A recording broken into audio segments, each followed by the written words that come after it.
If you're new to the Makeup Chair channel, then click subscribe below. It's totally free. And if you're already subscribed, then thank you and welcome back. Hope you enjoy this look, and let's get started. So I've already done my skincare, moisturizer, SPF. That's all part of my skincare routine. And for my makeup routine, the first step is my primer. Now, you don't necessarily need a primer, but it will help your makeup last a little bit longer because it gives your makeup something to hold on to. So I'm going to apply this all over my skin, and if it doesn't make you feel amazing, then don't use a primer. It should make your skin feel so good and you feel so good. If it's not doing that, then don't use it.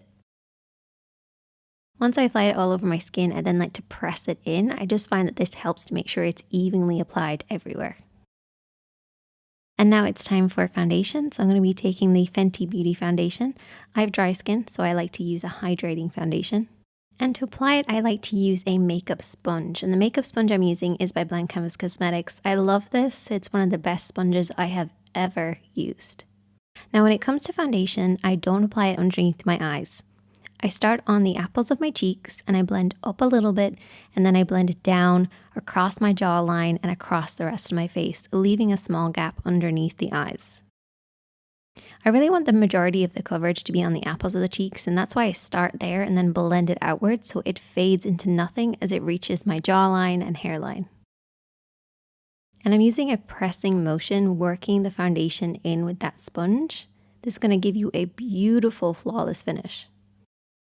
What I love about this sponge in particular is it has a flat side, so I can use this to get right around my brows without getting like anything into my brows. Seriously, you need this sponge. I then take whatever's left over in the sponge and work on my eyelids and a little bit underneath the eyes, but this is just with the excess that's on the sponge because that is where I'm going to apply concealer. So I'm going to take a little bit of my concealer, I mix up a few different ones and even add a little bit of my foundation in, and then I start to apply this underneath the eyes. And I'm using the pointer side of the sponge to do this.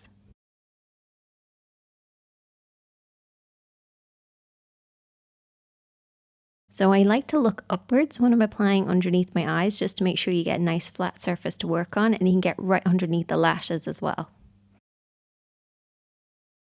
And as you can see from one side to the other, I don't like to be very heavily covered, but I like a decent amount of coverage.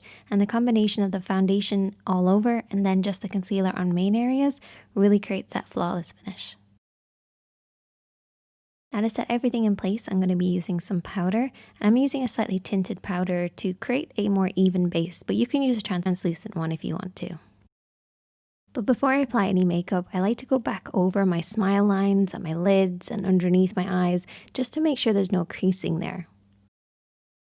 Now to apply my powder, I'm going to be using this brush, which honestly makes me feel like the most amazing makeup artist in the world. These handles are just so glamorous and lovely. So I'm going to be using this brush because it's a really nice, wide, big brush. And that's what I want for powder. I also like the kind of edging that it has because it's going to grab hold of the powder, but also disperse it really well for us. So taking a little bit of my powder, I'm then going to press this into the skin, and it's all about the pressing motion. Don't start swirling or anything like that. Use a pressing motion to start with. Once you create then a very even veil of powder, you can then go in and start swirling and adding more if you want to. But always start off with a pressing motion.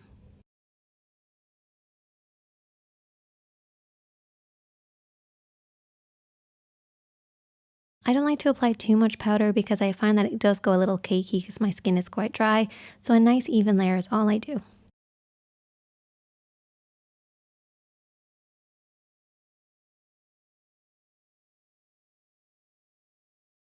And then all I have to do is add in my contour, my blush, my bronzer, my highlight, all those little extra things. Also, if you'd like to see an eye look, you can check out the description box. It's also linked to the top here. But that is the finished look. That is my little foundation routine using a sponge. If you enjoyed this video, please give it a thumbs up. I'd really appreciate it.